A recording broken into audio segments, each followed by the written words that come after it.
장로교를 영어로 리폼드 처치 이렇게 이야기합니다. 쉽게 말하면 개혁교회 이렇게 이야기합니다. 어느 나라는 장로교라고 이야기하고 어느 나라는 개혁교회라고 이야기합니다.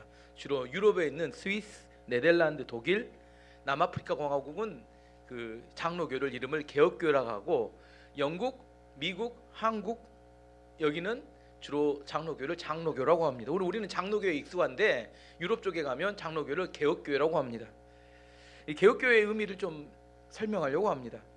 장로교가 믿는 믿음이 있어요. 장로교가 다른 이렇게 교파와 다르게 그 사람이 장로교인지 아닌지를 확인하는, 장로교회를 다녀서 장로교인이 아니라 장로교회의 믿음을 갖고 있기 때문에 장로교인인데, 장로교회의 믿음은 뭐냐면 하나님의 말씀은 성경, 하나님의 말씀인 성경은 1.1획도 틀리지 않는 무오한 것이다. 이걸 믿는 사람들이 장로교인입니다.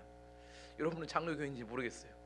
구체적으로 뭘 봐야 되는데, 성경은 하나도 틀리지 않은 하나님의 말씀이다. 이걸 믿는 사람이 장로교인입니다. 사람은 불완전해서 시간이 지나면 점점 죄악으로 타락해 갑니다. 시간이 지나면. 기준이 뭐냐면 우리 삶의 기준, 영어로는 캐논이라고 하는데 하나님의 말씀입니다. 그래서 하나님 말씀으로 돌아가야 합니다. 하나님 말씀으로 돌아가는 것을 개혁이라고, 우리가 개혁교회를 설명할 때 개혁교회가 뭐냐 하면, 개혁이 무슨 의미냐면 개혁은 새로워진다는 의미가 아니라 하나님 말씀으로 돌아가는 것이 개혁입니다. 여러분은 하나님 말씀으로 점점점 돌아가면 개혁되어진다 이렇게 이야기할 수 있습니다.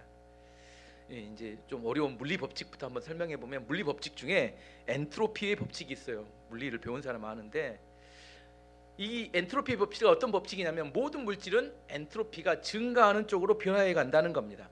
말이 어렵지만 설명하면 쉽습니다. 물은 높은 곳에서 낮은 곳으로 떨어지는 것을 이 엔트로피 법칙이에요. 공기는 따뜻한 곳에서 차가운 곳으로 이동해야 합니다. 맞죠?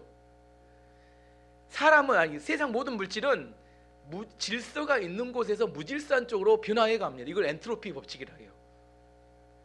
반대로 설명하면 좀 더 이해가 쉽습니다. 물을 낮은 곳에서 높은 곳으로 올리려면 뭐가 필요합니까? 펌프가 필요해요. 펌프가 있으면 낮은 곳 높은 곳으로 올리죠. 그때 펌프는 에너지를 사용합니다. 그냥은 절대 올라가지 않아요. 온도가 낮은 곳에서 높은 곳으로 바꾸려면 뭐가 필요해요?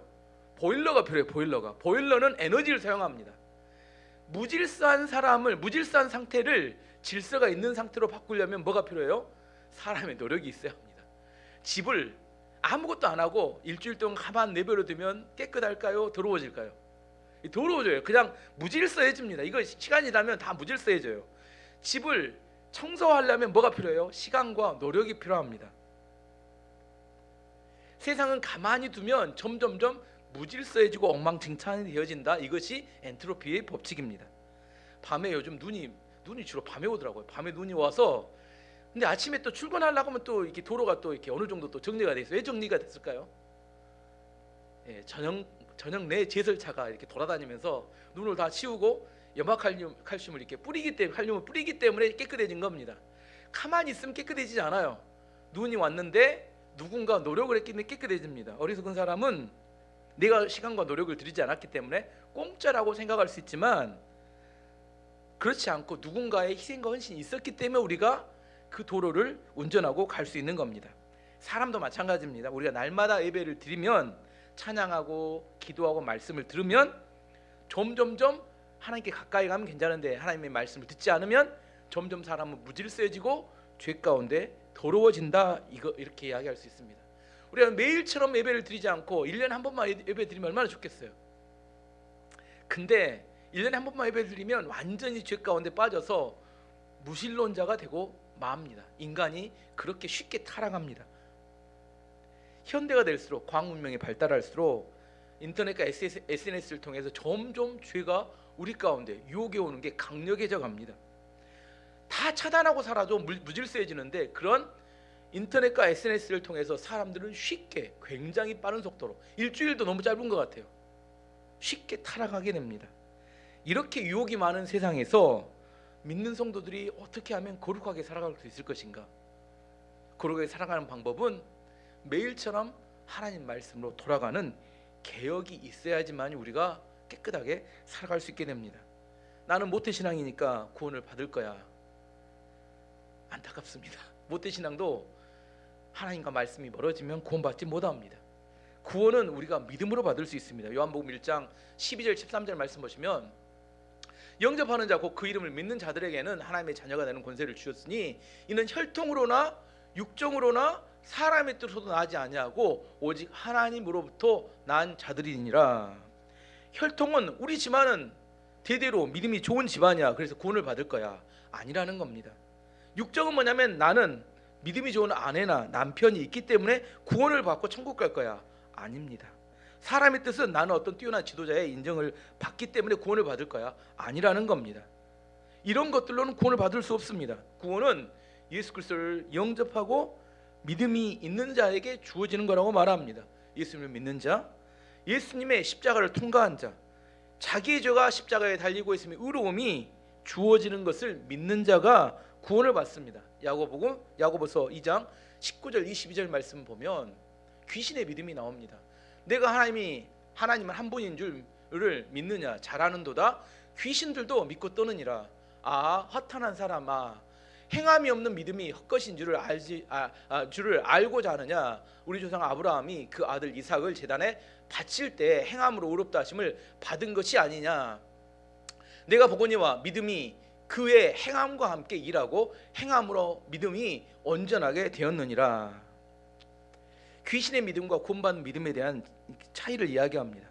귀신도 하나님을 믿고 있다고 이야기합니다. 귀신도 하나님을 믿고 그 하나님의 능력에 두려워 떤다고 말합니다. 귀신은 하지만 생각으로만 믿습니다. 행동으로는 순종하지 않는다는 겁니다. 반면에 구원받는 믿음은 아브라함이 자기 아들을 제단에 바치는 것을 순종함으로 행함에 있는 믿음으로 구원을 받았다고 말합니다. 어떤 사람의 행동을 보면, 행함을 보면 그 사람이 믿음이 있는지 없는지를 알 수 있게 됩니다. 귀신의 믿음으로는 천국 가지 못한다고 말합니다. 왜냐하면 가짜 믿음이기 때문입니다. 요즘 트럼프 미국 대통령이 미국을 바꾸기 위해서 엄청난 개혁을 하고 있습니다. 요즘 오늘 주제가 개혁이라. 그 중에서도 정부 효율부 장관인 일론 머스크, 테슬라 회장이죠. 미국의 연방 정부를 개혁하기 위해서 연방 정부의 1년 예산이 7억 달러 정도 되는 1경 정도 됩니다. 1경. 근데 그 중에서 2조 달러, 3천조를 30% 정도를 절약하겠다 이렇게 하겠어요. 그래서 일론 머스크가 장관으로 임명되자마자 가장 먼저 했던 일이 뭐냐면 1만 명 정도 공무원이 일하고 있는 국제개발처 USAID라고 하는 이 국제개발처에 공무원 수천 명을 해고해버렸어요. 그리고 그 건물을 폐쇄해버렸습니다. 그리고 공무원들을 아예 출입 금지를 시켜버렸습니다. 국제개발처의 1년 예산이 500억 달러 되는데 700조 됩니다. 우리나라 예산이 700조가 안 돼요. 1년 예산이. 근데 700조 정도 되는데 이걸 문 닫아버렸어요. 이 국제개발처에서 하는 일은 우크라이나 같은 전국의 전 세계 이 약소국이나 어려운 나라들을 돕는 일을 합니다. 근데 문제가 일론 머스크의 주장은 이 700조가 쓰이는 게 불투명하다는 거예요. 투명하게 쓰이면 좋은데 불투명해서 이 조직은 방대하긴 하지만 이 비효율적이라고 이야기합니다. 일론 머스크가 두 번째로 했던 정책이 뭐냐면 연방 정부의 교육부를 없애버리겠다고 이야기했습니다. 연방 정부의 교육부의 예산이 680억 달러, 1000조 정도 됩니다. 교육부가 그동안 해왔던 일, 연방 정부 교육부가 해왔던 일을 오랫동안 평가를 해봤더니 주로 했던 결과가 안 좋았다는 거예요. 부자들의 자녀들은 더 좋은 교육을 받고 가난하고 어려운 아이들은 더 교육의 기회가 박탈된 결과를 맺었기 때문에 이 효과 없는 일에 혈세를 낭비하면 안 되겠다. 그래서 연방 교육부를 폐쇄하겠다. 우리 이야기 이렇게 하면 미국 교육 망하는 게 아니냐. 근데 일론 머스크의 주장은 이런 겁니다. 주 정부 안에 교육부가 다 있는데 50개 주 안에 있는 주 정부 교육부에서 교육을 자율적으로 담당하게 하면 되지 굳이 연방 정부 교육부가 그렇게 많은 돈을 쓰면서 유지시킬 필요가 없다. 이렇게 또 설명을 듣고 나니까 또 벌써 1,700조, 3,000조 줄인다겠는데. 그리고 국제보건기구를 비롯한 전 세계에 미국이 관여하고 있는 국제기구에서 탈퇴하겠다.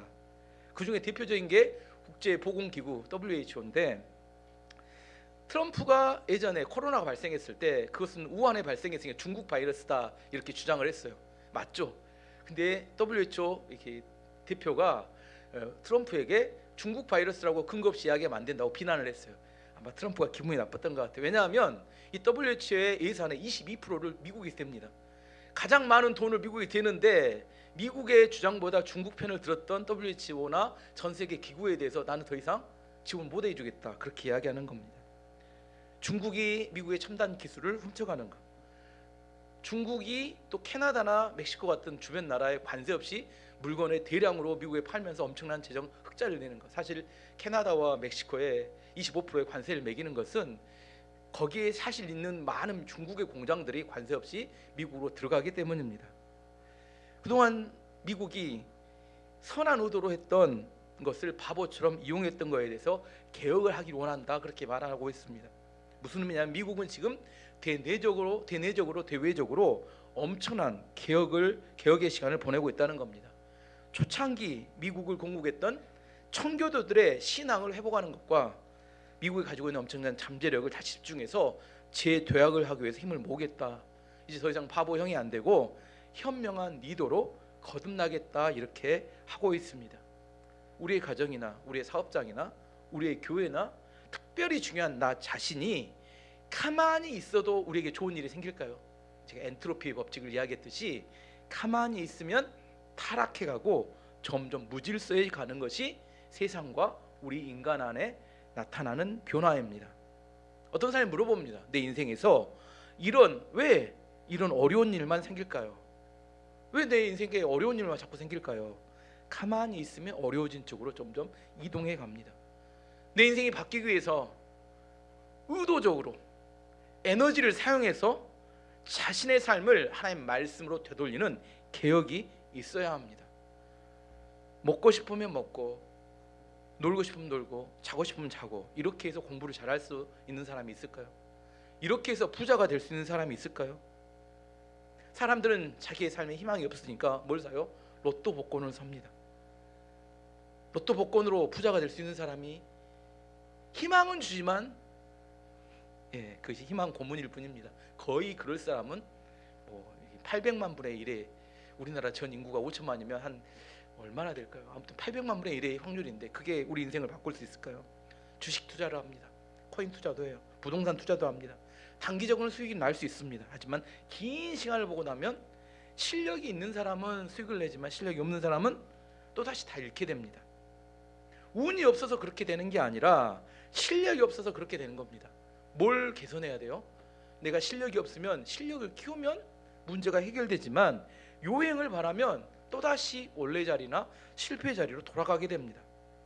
자신의 실패가 어떤 사람 때문이라고 생각하거나 자신의 실패가 사회 때문에 생각하거나 어떤 자신의 실패가 대통령 때문이라고 생각하면 아직 실패의 원인이 무엇인지 정확히 모르고 있기 때문입니다. 어떤 사건이 발생했으면 그 사건에 원인이 되는 행동이 있고 원인이 되는 행동에 근원적인 내 생각이 있습니다. 내가 어떤 생각을 했기 때문에 어떤 행동과 투자를 하게 되고 그 결과가 뭐예요? 현재입니다. 현재의 내 모습은 어떤 행동의 결과고 그 행동은 미리 있었던 어떤 원인이 되는 생각이 있었기 때문입니다. 내 결과, 현재의 결과를 바꾸기를 원한다면 개혁이 필요합니다. 생각이 바뀌어야 되고 그 생각에 따른 행동이 바뀌어야 현재의 결과가 바뀌는데 오늘의 주제는 행복한 결혼 생활입니다. 행복한 결혼 생활, 이건 뭘 말하면 결과를 말합니다. 결과를. 많은 커플들이 행복한 결혼 생활을 기대하며 결혼을 합니다. 하지만 결과가 실패인 경우가 많습니다. 우리나라는 1년에 평균 20만 쌍 정도가 결혼을 합니다. 그리고 1년에 평균 10만 쌍 정도가 이혼을 합니다. 결혼한 사람이 이혼하는 건 아니지만 평균 결혼과 이혼 통계입니다. 하지만 결혼 생활을 하면서도 이혼에 가까운 삶을 사는 부부들도 많습니다. 결혼 생활에는 행복한 결혼을 위협하는 수많은 문제들이 있습니다. 가장 많은 이혼의 사유는 성격 차이라고 합니다. 이기적이라고 생각합니다. 상대가. 두 번째는 경제적 어려움이 두 번째. 요즘 실제로 보면 경제적인 문제가 성격 차이보다 원인에 더 많을 수도 있다는 생각을 합니다. 세 번째는 성적인 갈등, 외도가 문제가 됩니다. 네 번째는 가족 간의 불화, 고부 간의 갈등이든지 가족 안에 있는 여러 가지 갈등. 다섯 번째는 정신적, 육체적 학대, 폭행. 여섯 번째는 교육에 대한, 자녀 교육에 대한 생각의 차이 등등등으로 인해서 이런 문제들은 가정의 엄청난 위기와 행복한 가정을 이루지 못하게 되는 원인이 됩니다. 결혼하기 전에는 왜 결혼해요? 눈에 콩깍지가 씌니까. 이런 문제들 이야기하면 뭐라고 생각해요? 나는 그 사랑이 있어서 얼마든지 극복하고 이겨낼 수 있다는 확신이 뭐가 있어요? 결혼하겠다고 온 사람들 이야기 들어보면 나는 분명히 이겨낼 수 있다는 확신을 갖고 옵니다. 저 사람이 어떤 성격이더라도 뭐라고 이야기해요? 저렇게 예쁜 아내라면 나는 다 뭐 할 수 있다? 견뎌낼 수 있고, 저렇게 능력 있는 남자라면 다 참아낼 수 있다, 이렇게 이야기하고 생각합니다. 결혼 오래 하신 분들 아시죠? 참아지던가요? 이게 참아져요? 잘 안 됩니다. 이게 쉽지 않습니다. 두 번째, 경제적인 어려움. 여자들 중에는 돈을 벌지는 못하면서 사치가 심한 여자들이 종종 있습니다. 자기 분수에 넘치게 돈을 씁니다. 남자들은 또 그런 여자를 또 좋아해서 빚을 내서도 그런 여자들의 허영심을 채워줍니다. 근데 나중에 맛있게 먹고 좋은 선물 받았는데 다 결혼할 때 뭘로 갖고 와요? 빚으로 함께 그것도 같이 갖고 옵니다. 근데 이게 결혼 생활을 해도 잘 바뀌지 않는다는 겁니다. 경제적 어려움. 세 번째는 성적인 갈등. 이게 오늘 본 주제인데, 주로 여자들은 성관계를 무기로 사용하는 경우가 많습니다. 자신의 요구에 반응해주지 않으면 관계를 피하게 됩니다. 그러다 보면 남자들은 자연스럽게 자신의 욕구를 해결할 방법으로 다른 여자를 만나거나 성매매로 자기 욕구를 해결합니다. 성관계는 하나님께서 결혼이라는 합법적인 제도 아래서 부부가 서로를 누리고 즐길 수 있는 축복으로 주신 겁니다. 근데 합법적인 방법으로 해결할 길이 없게 되면 어쩔 수 없이 어떻게 돼요? 불법적인 길을 갈 수밖에 없게 됩니다. 그래서 오늘 사도 바울이 4절 5절을 우리 가운데 권면합니다. 말씀 봐보면, 아내는 자기 몸을 주장하지 못하고 오직 그 남편이 하며, 남편도 그와 같이 자기 몸을 주장하지 못하고 오직 그 아내가 하나니, 서로 분방하지 말라. 다만 기도할 틈을 얻기 위하여 협의상 얼마 동안은 하되 다시 합하라. 이는 너희가 절제 못함으로 말미암아 사단이 너희를 시험하지 못하게 하려 함이라. 성경은 아내의 몸은 아내가 주장하지 못하고 남편이 결정해야 한다고 말하고, 남편도 자기 몸을 주장하지 못하고 아내가 결정해야 된다고 말합니다. 결혼 안에서의 성관계는 자신의 즐거움을 위해서 주어진 게 아니라 배우자의 즐거움을 위해서 헌신하도록 주어진 거라는 겁니다. 다시 한번 이야기합니다. 결혼의 제도 아래서 성관계의 즐거움은 자신의 즐거움이 아니라 배우자의 즐거움을 위해서 헌신하도록 주어진 것입니다. 본문에서 이야기는 그런 겁니다. 부부가 기도할 틈을 위한 경우를 제외하고 분방하지 말라. 어떤 경우에도 분방하지 말라고 말합니다. 다만 한 가지 예외 사항이 있는데, 기도할 것을 위해서, 기도를 위해서 분방할 수는 있지만 그것도 합의상 이야기야. 합의상이란 상대 배우자가 동의했을 경우만을 분방할 수 있다, 이렇게 말합니다. 왜냐하면 절제하지 못함으로 사단의 시험을 받을 수 있기 때문에, 음행이 발생할 수 있기 때문에 그렇게 하면 안 된다고 이야기합니다. 여기서 성경에 아주 중요한 개념이 나오는데, 음행이 발생할 수 있다는 것을 믿는 사람들도 발생할 수 있다는 것을 전제하고 이야기하는 겁니다. 어떤 부부들하고 상담하면 우리 남편은 절대 그럴 사람이 아니라고 합니다. 또 그 이야기가 또 뭘로 왜 우리 애는 절대 그럴 애가 아니라고 이야기합니다. 근데 나중에 또 싸워보면 그 애가 그 문제 아이고 또 그 남편이 그 문제를 일으키는데, 누구만 몰라요? 자기만 잘 몰라요. 뭘 이야기해요? 우리는 얼마든지 그럴 수 있는 개연성과 가능성을 갖고 사는, 유혹에 빠질 수 있는 사실이 있다는 사실을 우리가 인정하고 살아야 된다는 것을 말하는 겁니다. 고린도라는 도시는 매우 음란한 도시였어요. 고린도에 운하가 있었어요. 운하. 그 운하로 배들이 통과하면 로마로 매우 빨리 갈 수 있었어요. 그래서 파나마 운하, 요즘 트럼프 대통령 때문에 이슈가 되는데, 파나마 운하에 큰 컨테이너가 한 번 통과하면 얼마를 내냐면 10억을 낸다고 합니다. 지나가기만 했는데, 뭐 길 뚫어주고 지나가기만 했는데 10억을 낸대요. 운하가 있다는 것은 엄청난 돈을 벌 수 있다는 이야기입니다. 그래서 파나마 운하, 고린도 운하 때문에 엄청난 배들이 국을 지나갔고 돈들이 모이니까 돈을 쫓는 사람들이 또 모여들었어요. 그 당시에 이렇게 로마 로마 이렇게 제국에서 두세 번째 가는 그렇게 엄청난 도시가 이런, 그 당시 인구로 70만이었다고 합니다. 사람들이 모여들게 되니까 먹고 살고 문화를 소비할 만한 다양한 문화와 산업이 발달하게 됩니다. 고린도에 그래서 인간적인 갈망을 해소해 주기 위한 다양한 우상의 신전들이 만들어졌어요. 그리고 음란한 성매매가 유행하게 됐습니다. 특별히 고린도에는 아프로디테 신전이라는 여신의 신전, 아프로디테는 우리나라 다른 로마로는 비너스입니다. 비너스, 우리는 비너스 여신으로 하는데 아프로디테 여신은 매우 음란한 여신이에요. 그 여신의 신전 아래는 500명 정도의 여제사장이 있었는데 그 여제사장은 낮에는 신전을 관리하지만 밤이 되면 돈을 받고 몸을 파는 성매매를 했어요. 한마디로 그 도시 자체는 돈을 쫓는 탐욕과 자신의 탐욕을 이루어지기를 바라는 우상 숭배와 정욕을 채우는 성매매와 실패하고 방황하는 사람들로 인하여 무질서한 도시가 됐습니다. 이런 고린도라는 도시 안에서 성도들이 자신을 거룩하게 살아가는 것이 쉽지 않았습니다. 이런 고린도라는 도시 안에서 음행을 뒷받침하는 두 가지 아주 잘못된 생각인데 이런 이론적 지지가 유행했습니다. 첫 번째는 음란한 우상들이 우상의 신전에서 뭐라고 가르치냐면 외도하고 음행하는 것은 정상적인 삶이다. 우리 유시대도 그러죠. 뭐라고 이야기해요? 결혼한 사람 중에 애인 없는 사람이 어디 있느냐 이런 이야기를 해요. 이게 이론적인 이렇게 외도에 대한 지지를 해주는 겁니다. 음란하게 음행을 하는 것이 정상적인 삶이라고 가르치고 홍보하는 신전이 있었습니다. 성매매하는 그 여제사장들을 찬양하고 띄워줍니다. 요즘 꼭 어떤 개념이냐면 그 성전하는 트랜스젠더들이 유튜버 하게 되면 풍자인가요? 홍자인가? 아무튼 돈을 많이 버니까 죄가 아니고 성공한 사람처럼 그렇게 이야기하게 된다는 겁니다.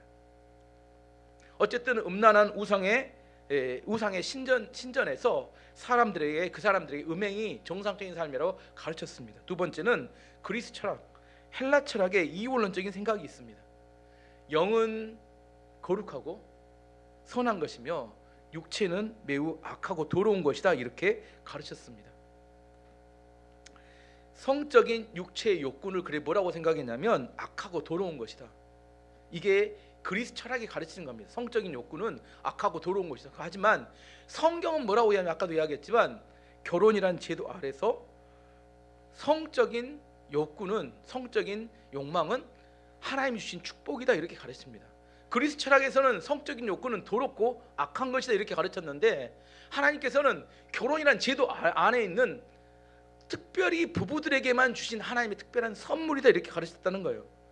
근데 그 시대에 그리스 철학은 이 성적인 욕구는 악하고 더러운 것이라 이미 우리 안에 내 안에 악하고 더러운 것인데 내 안에 자꾸 나타나니까 어떻게 해요? 그것에 대해서 음행을 하게 되고 넘어지게 되면 이미 버린 몸하고 죄짓고 마음대로 살자 이렇게 너무 이게 흘러가 버린다는 겁니다. 우리의 몸은 하나님께서 결혼을 통해서 배우자에게 헌신하도록 만드신 귀한 것이라는 거예요.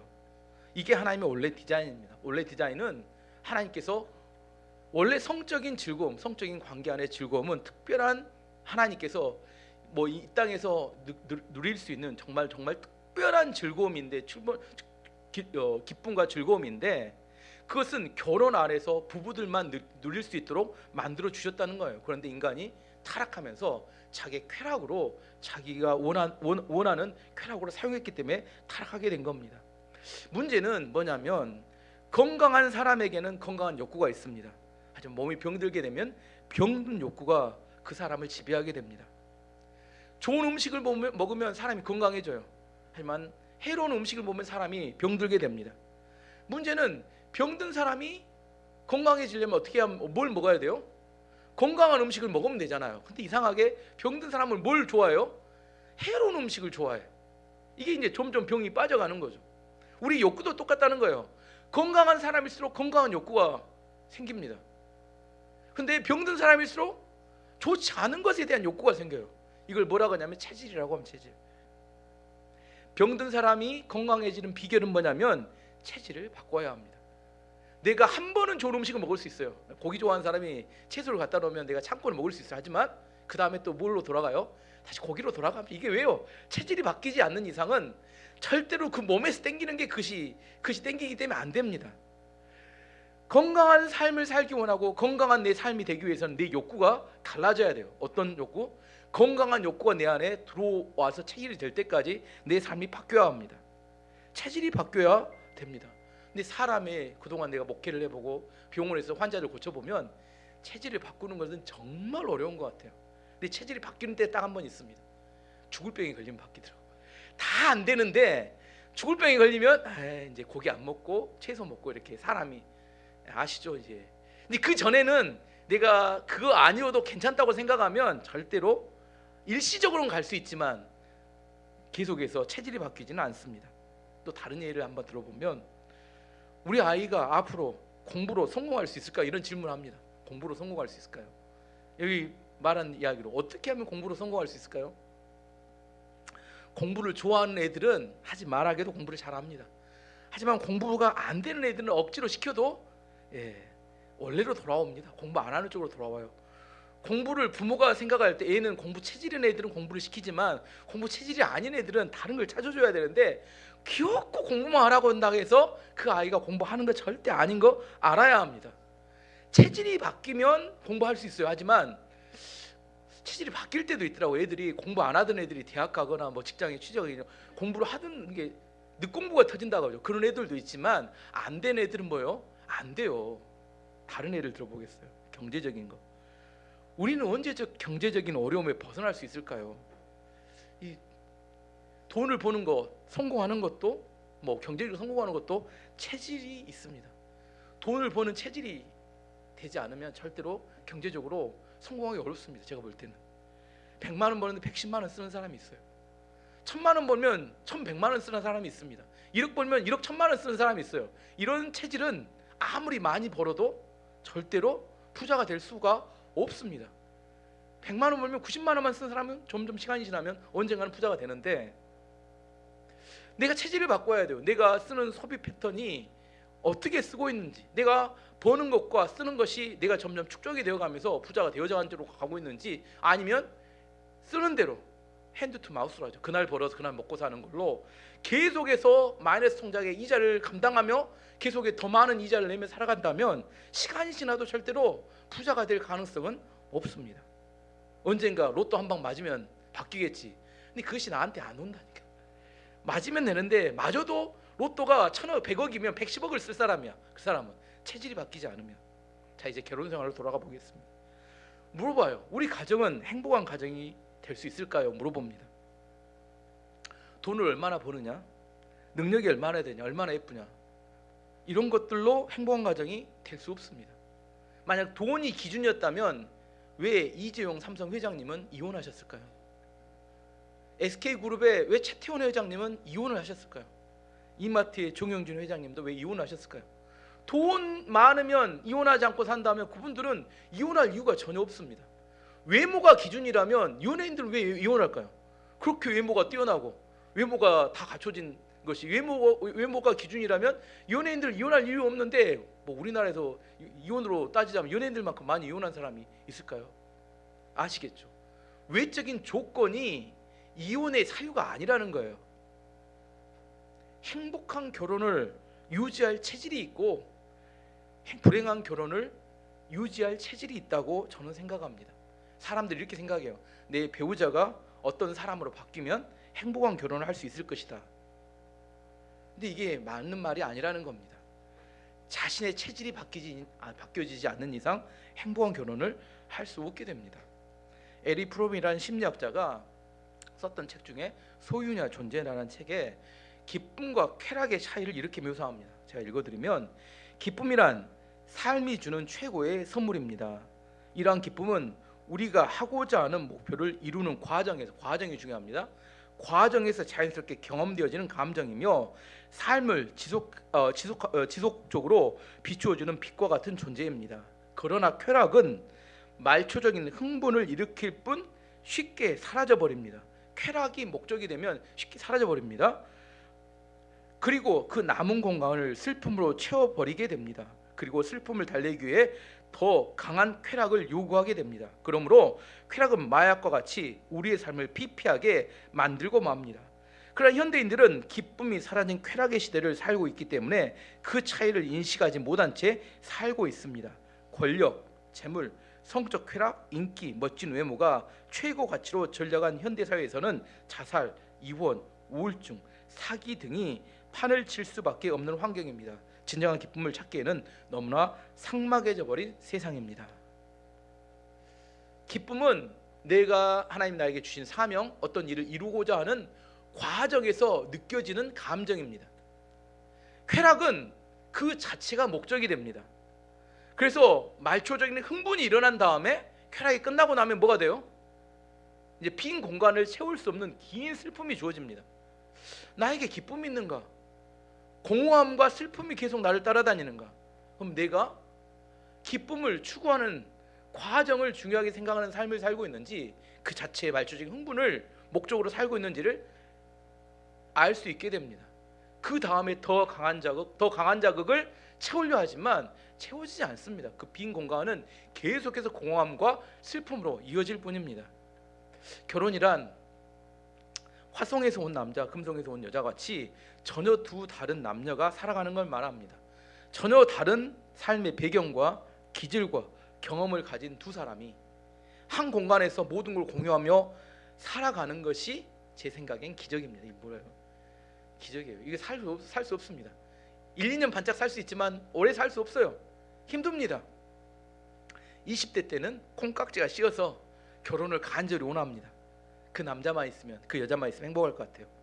콩깍지가 씌면 상대방의 약점과 단점이 전혀 눈에 보이지 않습니다. 왜냐하면 사랑의 호르몬이라고 말하는 호르몬이 뇌에서 분비됩니다. 도파민, 옥시토신 같은 호르몬이 분비되어서 내 안에 그 사람만 있으면 다 될 것 같아요. 다 예뻐 보입니다.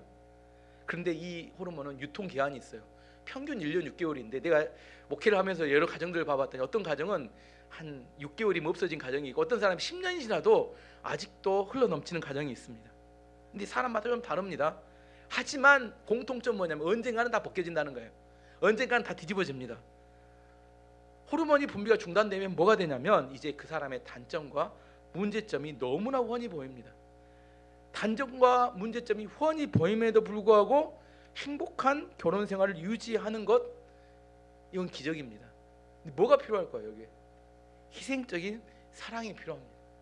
사실 제가 목회를 하면서 느끼는 행복한 가정을 위한 결혼 생활을 위한 진짜로 필요한 것은 죽을 만큼 희생적인 사랑이 필요하다고 생각해요. 죽을 만큼, 꼭 죽을 만큼이 들어가야 돼. 내가 저 사람을 견뎌주겠다 이걸로 안 되고, 내가 죽음을 각오한 그런 사랑이 있으면 상대를 감당합니다. 성경이 이렇게 말합니다. 에베소 5장 22절 말씀 보시면 아내들이여 자기 남편에 복종하기를 죽게 하듯 하라. 이게 가능할까요? 21세기에 무슨 복종입니까? 에베소 5장 25절 말씀 보면 남편들아 아내 사랑하기를 그리스도께서 그 교회를 사랑하시고 그 교회를 위해 자신을 주신같이 하라. 생명을 바치라, 그 이야기입니다. 이게 21세기에 가능한 이야기입니까? 제가 남자 여자 구분해서 보면 남자가 여자보다 훨씬 이기적입니다. 여자가 훨씬 이타적이고 남자가 훨씬 이기적입니다. 이기적인 남자들에게 뭐라고요? 아내를 위해서 뭐 하라고요? 생명을 내놓아라. 이게 가능한 이야기입니까? 말도 안 되는 명령 같지만 행복한 결혼 생활의 개념 자체가 말도 안 되는 개념입니다. 근데 하나님이 계획하신 플랜은 뭐냐면 행복한 결혼 생활을, 결혼을 시키면서 계획을 하셨어요. 이 행복한 결혼 생활을 위해서 생명을 바치는 희생적인 그런 헌신과 희생이 있어야지만이 가능한데, 이것도 한번 내가 그러기로 했어 이게 아니라 그런 체질로 바뀌어질 때 행복한 삶이, 가정생활이 내 삶에 유지가 되는 겁니다. 오늘 말씀의 결론을 맺도록 하겠습니다. 오늘 본문에서는 왜 결혼해야 하느냐 이 주제에 대해서 음행을 피하기 위해서 이렇게 말합니다. 이렇게 이야기하면 웃어요. 무슨 음행이냐. 하지만 정말로 인간의 욕구는 쉽지 않습니다. 결혼의 목적에 대해서 뭐라고 성경은 이야기했냐면 음행을 피하기 위해서 불법적인 방법으로 성적인 욕구를 채우지 말고 합법적인 해결 방법은 결혼 안에 있다, 이렇게 말합니다. 그리고 결혼은 안에서의 성관계는 하나님의 축복이다, 이렇게 이야기합니다. 그리스 철학 세상은 뭐냐면 성적인 욕구를 죄악시하고 더럽게 이야기하기 때문에 우리나라의 수치 문화 이야기하지 않으려고 합니다. 그것을 이야기하면 부끄럽습니다.